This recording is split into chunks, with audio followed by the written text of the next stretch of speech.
Pemirsa, eksekusi vonis dugaan kasus tindak pidana korupsi dana pemulihan ekonomi nasional bidang pariwisata 2020 kembali dilakukan. Terpidana yang juga mantan Kepala Dinas Pariwisata Buleleng, Made Sudame Diana, telah membayar denda dan uang pengganti.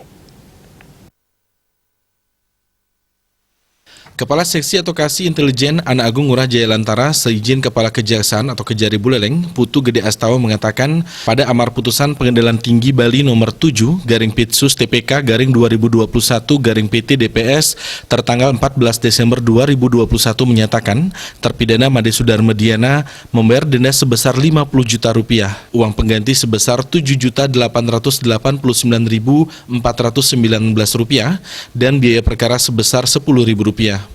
Seluruh dana tersebut kepada Jaksa Eksekutor Kejari Buleleng. Denda, uang pengganti dan biaya perkara yang diserahkan oleh keluarga terpidana sebesar Rp57.889.419. Selanjutnya, uang tersebut akan disetorkan ke kas negara. Dengan pembayaran itu, Sudarma tidak perlu menjalankan pidana subsidiarnya.